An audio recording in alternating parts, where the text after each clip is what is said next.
सात संगत जी, प्यार से कहना धन निरंकार जी। सात संगत जी, सतगुरु माता जी की कृपा से दिन इतना अच्छा बीत रहा है कि सारा दिन गुरु चर्चा चल रही है और हम इतने महान कर्म योगी संतों महापुरुषों के दर्शन भी कर रहे हैं, उनके वचन भी श्रवण कर रहे हैं। सतगुरु हमें समझाते हैं कि हमने ब्रह्म ज्ञान लेकर हमने अहम नहीं करना, अहंकार नहीं करना, हमने हमेशा नम्रता में ही रहना है। ऐसे ही दासी एक विचार सुन रही थी। उस विचारों में बताया गया, एक साधु देश में यात्रा के लिए पैदल निकला हुआ था। एक बार रात हो जाने पर वह एक गांव में आनंद नाम के व्यक्ति के दरवाजे पर गया। आनंद ने साधु की खूब सेवा की। दूसरे दिन आनंद ने बहुत सारे उपहार देकर साधु को विदा किया। साधु ने आनंद के लिए प्रार्थना की, भगवान करे तू दिनों दिन फलता फूलता जाए। साधु की बात सुनकर आनंद हंस पड़ा और बोला, अरे महात्मा जी, यह भी रहने वाला नहीं है। साधु आनंद की ओर देखता और हैरान हो जाता। 2 वर्ष बाद साधु फिर आनंद के घर गया और देखा कि सारा वैभव धन समाप्त हो गया। पता चला कि आनंद अब बगल के गांव में एक जमींदार के यहाँ नौकरी करता है। तो साधु ने जब देखा तो आनंद ने कहा, यह भी रहने वाला नहीं है। आनंद ने अभाव में भी साधु का स्वागत किया और झोपड़ी में फटी चटाई पर बिठाया, खाने के लिए रूखी सूखी रोटी दी। और दूसरे दिन जाते समय साधु की आंखों में आंसू आ गए। साधु कहने लगा, हे भगवान, ये तूने क्या किया?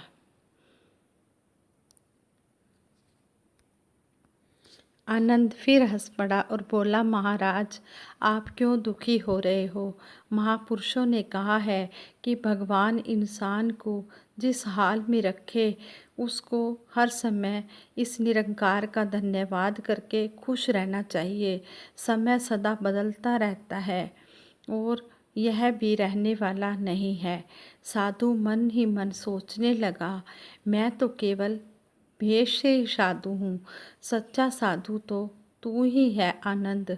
कुछ साल बाद साधु फिर यात्रा पर निकला और आनंद से मिला तो देखकर हैरान रह गया कि आनंद तो अब जमींदारों का जमींदार बन गया है।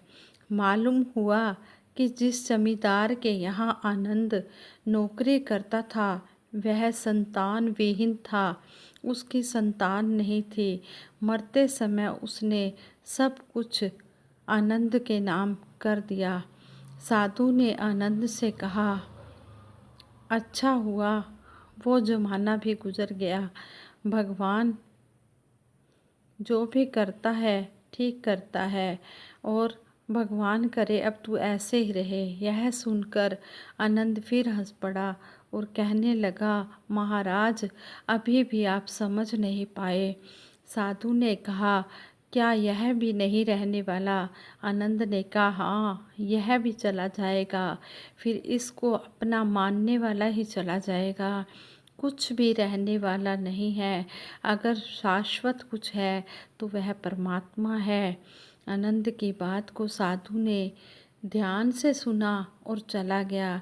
साधु कई साल बाद फिर लौटता है तो देखता है कि आनंद का महल तो है किंतु कबूतर उसमें गुटर गूं कर रहे हैं, आनंद नहीं है। आनंद की बेटियां भी अपने घर चली गई, बूढ़ी पत्नी भी कोने में पड़ी है। साधु कहता है, हे इंसान, तू किस बात का अभिमान करता है? दुख या सुख कुछ भी सदा नहीं रहता। तू सोचता है पड़ोसी मुसीबत में है और मैं ऐश में हूँ, लेकिन सुन, ना ऐश रहेगी ना मुसीबत। सदा तो उसको सदा तो कायम कुछ भी नहीं रहना, सदा तो रहने वाला ये एक सत निरंकार है जिसके साथ हमें सतगुरु ने जोड़ा है। ये स्थिर है, ये सदा कायम दायम रहने वाला है, ये अमर है, अविनाशी है। सच्चे इंसान तो वही है जो हर हाल में खुश रहते हैं। मिल गया तब भी खुश, ना मिला तब भी खुश। साधु कहने लगा, धन्य है आनंद जो हर समय हर हाल में खुश रहा। मैं तो झूठा साधु हूँ, असली फ़कीरी तो आनंद की ज़िंदगी थी जो हर हाल में सतगुरु का शुक्र मनाता रहा। और उसने साधु ने आनंद की तस्वीर में लिख दिया कि आखिर में यह भी रहने वाला नहीं है। संतों महापुरुषों, इस दुनिया में जितना तेरा मेरा करते रहते हैं यह कुछ भी साथ जाने वाला नहीं है। इसलिए जितना भी हमें भगवान ने दिया है हम इसका शुक्र करें। हर हाल में दाता का जो शुक्र मनाते हैं उनके घर खुशियों की होती बरसाते हैं। उन्हीं के घर में आनंद होता है जो हर समय सुख में अरदास, दुख में अरदास, सुख में शुक्राना और हर वेले सिमरन करते हैं। ये सच्चा पातशाह हमेशा उनके साथ रहता है। हाँ, दासी अपने लिए साथ संगत माँ से मांगती है कि जो ये बोल बोले जा रहे हैं ये दासी ने अपने लिए ही बोले हैं और इनको जीवन में दासी कर्म रूप में ढाल पाए। जितना दिया है सतगुरु तेरा शुक्र है, शुक्र तेरा दातार हम हर बार करते हैं। पाइयां तेरे दारे आके नेमता हजारा, दिन राती दाता तेरा शुक्र गुजारा। जिसको शुक्र करना आ गया, सतगुरु के भाणे में रहना आ गया, समझो कि उसको ज्ञान की समझ आ गई। ऐसा हमें सतगुरु समझाते हैं। और ये दासी अपने लिए कह रही है कि जिसको शुक्राना करना आ गया, हर हाल में रहना आ गया, समझो कि उसको ज्ञान की समझ आ गई।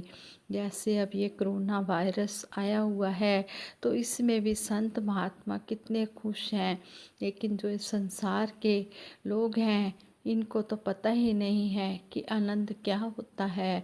ये हर समय यही कहते हैं कि कोरोना आ गया, हम परेशान हैं, हम बाहर नहीं निकल सकते। लेकिन जो संत महात्मा हैं वो घर में बैठकर भी जूम ऐप के थ्रू गुरु चर्चा का आनंद मान रहे हैं। तो ये सतगुरु की हम सब पर कृपा है। अगर सतगुरु माता जी ना चाहते तो हम कैसे कृपा ले सकते थे। लेकिन हमारे सतगुरु माता जी बहुत ही दयालु हैं। हमें इस तरह इतने महान कर्म योगी संतों महापुरुषों के दर्शन करने का इस रूप में हमें मौका मिल रहा है। ऐसा तो हमने कभी सपने में भी नहीं सोचा था कि हमें ऐसे महान संतों महापुरुषों के दर्शन होंगे। सतगुरु सच्चे पातशाह ने तो इतना हमें आनंद दिया है कि हमारा घर बैठे ही इंटरनेशनल समागम हो रहा है। आज संगत जी कहते हैं कि ये कोरोना निरंकार को कहता है कि देखो मैंने सारे आपके सत्संग भवन बंद करवा दिए। तो आगे से निरंकार ने इसकी तरफ देखा और ये निरंकार मुस्कुराया और कहा कि तूने क्या सत्संग भवन बंद करवाए हैं, मैंने तो हर एक घर को सत्संग भवन बना दिया है। वाकई में ही संतों महापुरुषों हर एक घर में अब सत्संग भवन बन गया है। हर घर में रहमतें हो रही हैं, सतगुरु की बख्शिशें हो रही हैं। पूरी फैमिली बैठकर गुरु चर्चा का आनंद ले रही है। ये सतगुरु की कृपा है। सतगुरु जो भी कर रहा है बहुत अच्छा कर रहा है। हमें सतगुरु की रजा में रहना आ जाए। यह समय भी रहने वाला नहीं है। जो ये कोरोना वायरस वाला समय है ये भी रहने वाला नहीं है। ये भी सतगुरु की कृपा से चला जाएगा। समय सदा एक सा नहीं रहता है। जिस हाल में भी हमें सतगुरु रखे, हम उस हाल में अगर खुश हैं तो ये सतगुरु रहमतों के भंडारे भर देता है। इसके दर पर किसी चीज़ की कमी नहीं है। हम हर समय खुश रहें और इसका शुक्रिया ही करते रहें कि सच्चे पातशाह आप जी का शुक्राना है, शुक्र है दातार तेरा सच्चे पातशाह। मेहर करना, बख्शिश करना, अपने चरणों से हर पल जोड़ के रखना। अगर आप जी के चरणों से हम जुड़े हैं तो जीवन में आनंद ही आनंद है।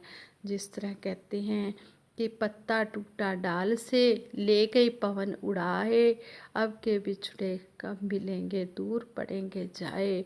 जैसे टहनी से पत्ता टूट कर गिर जाता है तो वो दोबारा नहीं लगता, इसी तरह ये जो सुहानी घड़ियां हैं, अगर हमने इनकी कीमत ना जानी तो यह समय अमोलक हमें दोबारा मिलने वाला नहीं है।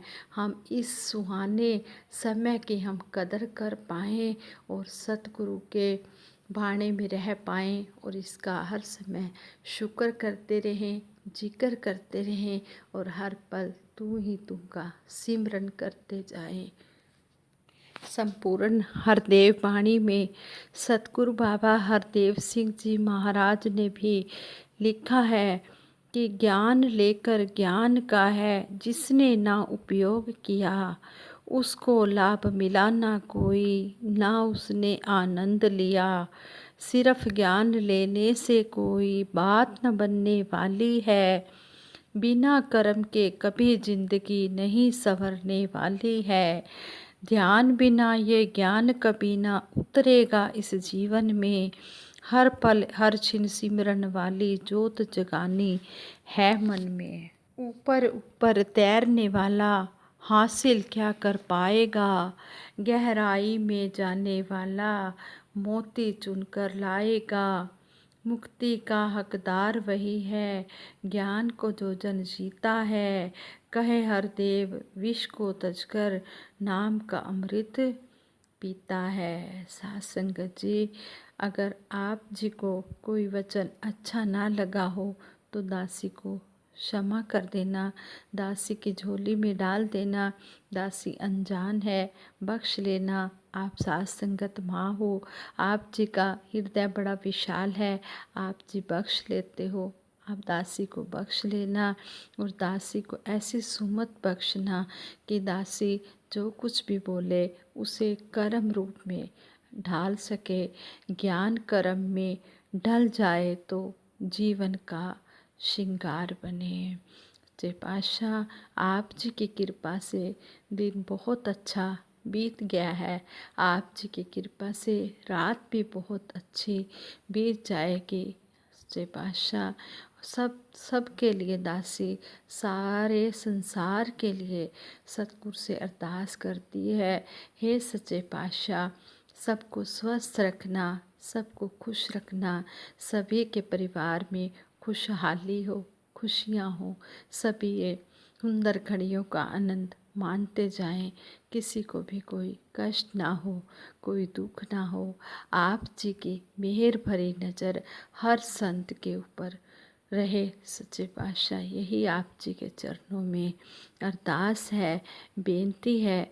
परवान करना सतगुरु माता जी, हम आप जी के नादान बच्चे हैं, ना समझ बच्चे हैं।